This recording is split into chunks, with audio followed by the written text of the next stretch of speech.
Welcome to the Frame Solutions podcast. I wasn't going to record this episode, but I figured I need to record it right now. Hence why I'm looking like this. Hi, my name is Faith, and I lost my job. I got my dream job, and I lost it.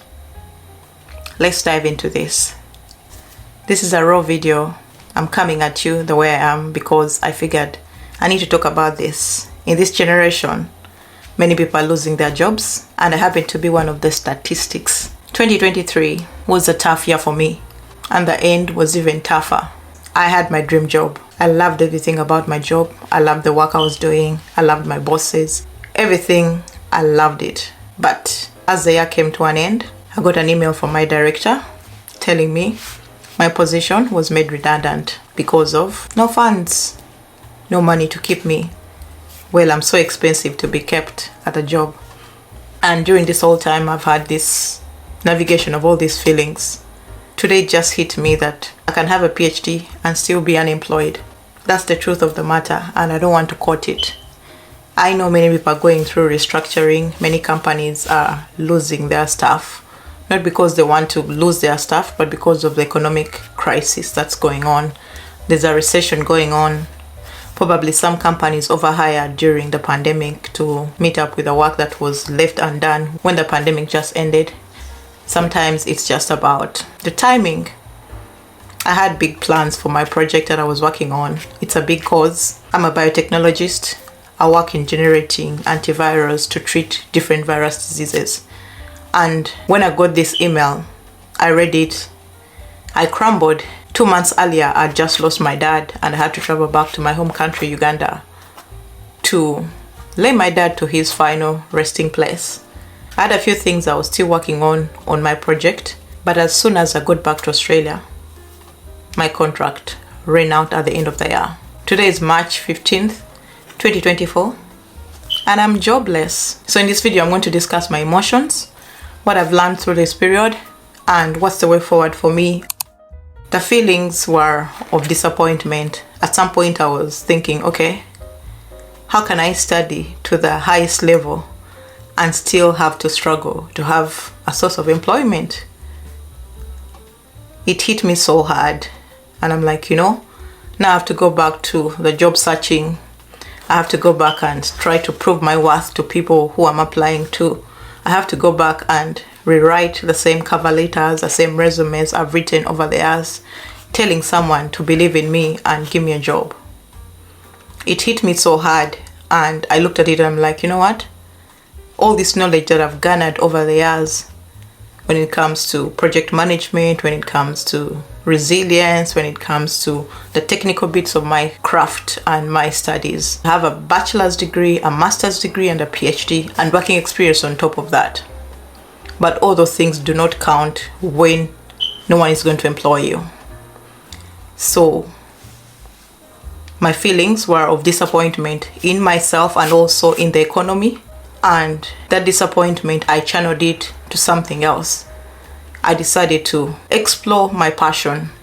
I've always wanted to coach people.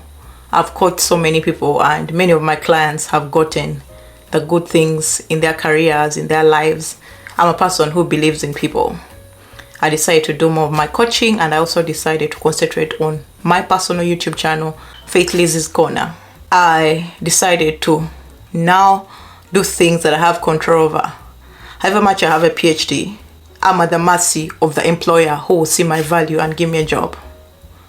I don't want this to be the norm for myself. I was so angry at the situation and thinking I have to go back and look for a job. This was a job I loved. I loved it because I loved the cause. I loved the project we were working on. I loved the work I was doing. Every day that I woke up to go to my work was fulfillment, because I know for the world to be healthy, we have to have drugs, treatment for the different viral diseases that continue to rage rampant in the communities. We saw it with the pandemic. If we didn't have biotechnologists, we wouldn't have had the vaccines that we got in a short time. I know my skills are needed, but right now I need to prove to another employer to give me a job. It got me thinking about my career. once more. I love to plan my career. In fact, the reason why I started the Frame Solutions is to coach early career professionals on how to advance their careers. I had made myself a 5-year plan, and in my 5-year plan, there was never a thing of being laid off, losing my job. So I had to go back to the drawing board and figure out what I need to do to move my career in the direction that I want it. With studying, I've studied to the highest level of studying. I have a PhD. I'm a doctor of philosophy. So if I have a PhD and I'm looking for a job in something I enjoy, because based on my career clarity, I want to do biotechnology. That's my cup of tea.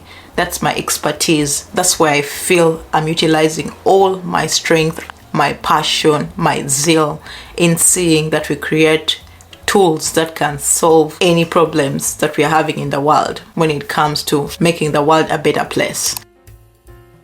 I decided to channel my energy in something else. I've always had these passion projects I always wanted to work on, but I never had the time because my time was divided in being an employee and also my family. I'm a mom of 2, and also being a wife. I never really had time to explore my passions. And this time I was given an opportunity to explore my passions. Despite that I'm starting out exploring these passions, I've also found that fulfillment because I know my values. I believe in women empowerment. I believe in education. I believe in supporting the young generation to achieve the goals they've set. I believe everyone should work at a job they enjoy, and that's what I've been doing. I decided to concentrate on Faith Liz's Corner YouTube and also the Frame Solutions coaching and YouTube plus podcast. My way forward right now is to put myself first, to put my interests first. However much I need to have a job to give me a source of income, to keep my livelihood going, I believe I need to have a passion for something that I can do. And my passion has turned out that I enjoy what I'm doing right now. I enjoy filming these videos.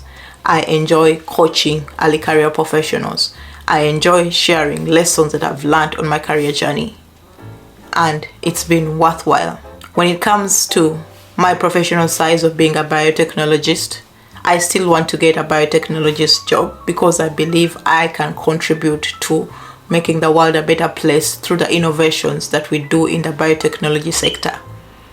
But the problem right now is I have to convince the next employer that I have what it takes for them to take me on. As a person who coaches early career professionals, I know how to write a good resume. I know how to package my cover letter, and I know how to go for an interview and ace it. But again, there are no jobs. Every now and then I have to check my circles, my networks, the job boards we have in Australia, and the job I'm looking for is not there. Ever since I finished my PhD in 2019, I've only worked for 3 years, from 2021 to the end of 2023. Those are 3 years. And if a job is requesting 5 years working experience, where am I going to get the other 2? Working in Australia? Because earlier on in my career, I was doing more of clinical research. I was not in the biotechnology sector. But now, I'm looking for a biotechnologist job. And that job often requires 3 to 5 years of working experience.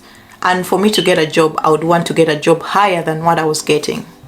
In fact, some of the jobs that I've applied for and had interviews, the pay is below what I was getting at my previous job. And I'm wondering, should I just carve in and take those low paying jobs? However much I have to use the same skills that I've gained to get to the level that I'm on? Or because I need money? You see, there's all these dynamics that comes in when it comes to having a job, having a source of income, and being so long out of working.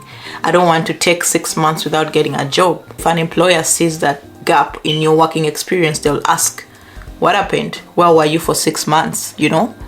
So there are all these technicalities that I need to maneuver.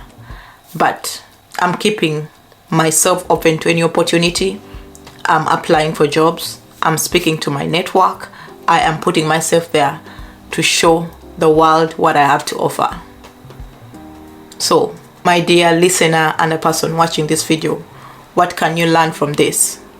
One thing you have to learn is you have to have a career plan. However much my career plan existed and it didn't have an opening for a redundancy and a layoff, this happened. When it happened, it kind of got me on the offside because you had applied for grant funding, and when the 2 grants you applied for didn't come through, the automatic answer from my bosses was, we don't have what to pay you. So as much as we want to keep you, we cannot keep you on because we don't have the funds to pay you annual salary. That meant I had to be laid off. So having a career plan means that you sit down and evaluate your career right now. However much you might be in a hard place as I am, look at what can you do in this space. If I was laid off in December and it's March the 15th, a Friday, what can I do in those 3 months that can move my career ahead? Can I improve on my connections? Can I learn a given skill, say a life skill like videography, like coding, like photography, like carpentry? Can I explore a passion project that I've kept up for a long time? Can I do something else other than just sitting and waiting to be at the mercies of the employer? Take it from me, I've been doing these YouTube videos. My channels haven't gotten a lot of traction, but that's okay. I'm learning. I'm exploring something that I put off for a very long period of time. And it's great that I'm putting my energy somewhere else where I have total control of what I do. Me deciding to become a digital creator is having control of my time, having control of the skills that I have, and also putting to use the skills that I have and learning something new. We all communicate through videos. You watch videos, you watch TV, everything that you see nowadays is more of in a communication of a video form or a communication in a way that we use visuals. So this is a skill I'm honing in this period of my layoff. So ask yourself today, what skill can I decide to hone in this discomfort that I'm in? That's one of the things I've done. And also I decided to go on a personal development journey. I've been on this personal development journey for a long time. I read a lot of books. I'm an avid reader. In fact, my purchases changed from buying clothes to buying books because there's so much information that I've been able to learn from books. And today, I got myself a new book. It's here, wrapped in this Amazon paper. I'm going to read it because I believe it might have the answers that I'm looking for. Recently, I was reading The Obstacle is the Way by Ryan Holiday, and I've done an episode on my podcast that will be linked in the description of this. This obstacle of losing my employment was not really an obstacle. It gave me an opportunity to learn something, to dedicate my time on things that I'd put off for a long period of time. I turned my obstacle into an opportunity of me going on this personal development journey, and I would want to explore it further. I'm not bashing being an employee, but I understand that if I decide to create something for myself, down the road it will pay off. So right now ask yourself, what can I do in this period of my discomfort if you're laid off? Probably you'll take a holiday to just recoup and get your mindset in the right frame. Probably you can learn a new skill. Probably you can explore some passions that you had put off for a long period of time and choose to do something that you enjoy, you know. So that's what I've used this time. And right now I feel I can start looking for jobs because I've had that mindset rewiring. I've had to go through those emotions of being laid off from my dream job. I loved my job. And in fact, the reason why I worked for a small biotech company is because I believe in their cause. I believe in the mandate they have to generate therapeutics and drugs that are going to help our world, that are going to cure these diseases that are so rampant in our society. So what can we learn from this season if you're being laid off? learn that you are always at the mercy of your boss. In whatever organization you're working for, if it's not your own business, you are at the mercy of your boss. A friend of mine told me that, Faith, you love your job so much. We were having a discussion sometime and she said, you love your job so much, but if today, God forbid, you dropped dead, 2 days later, they'll have someone to come in to do your work. So, as you go to work for your bosses, think of different ways that you yourself, you can develop yourself. Because if you have those developed skills in you, those life skills, they can take you further than you having to rely on a job. And I've also learned that however much the future may seem so bright, always have a cushion for any eventualities. When it comes to your career, always have a cushion for any eventualities. You never know what will happen. A cushion means that as you work, create yourself a safety buffer. Have some money saved that can help you go through some challenges that you might face. Have something that you can go to in case everything fails. And that has meant that me and my husband, we put aside a given chunk of money. Every fortnight we are paid. And it's that money that has taken us through these 3 months. So always have a safety net that you can go to anytime. The layoff does not define me. In fact, I was writing a cover letter recently and I had to express that fact and air it out. Tell this person I'm writing to give me a job. That despite me loving my job, the economy could not sustain my position. So I had to be laid off. And I had to state it clearly because that's not a failure on my side. I don't run the economy. I don't give grants. I don't fund any project. I'm just an employee. But if that has happened, can I use it as a setback or can I use it as an opportunity? I've decided to take it as an opportunity that can help me move ahead. So that's the same mindset I would want you to adopt. Right now, I'm back to job searching and hopefully I find a job that will fit what I'm looking for. However much I'm looking for a job, I just don't want to take any opportunity. I want to take an opportunity that will allow me thrive because of my values. My values are things that I really believe in, and I believe for me to do work at this level that I'm on, I should do fulfilling work. So if you've learned something from this episode, please subscribe to my YouTube channel. It's been more of a vulnerable episode, but I figured I needed to talk about it because these are things that are not usually discussed by people. And me opening up and sharing with you my story is to tell you that this can also happen to you. So create that buffer system. Look at your job and ask yourself, if I'm laid off today, what can I do or what will I do?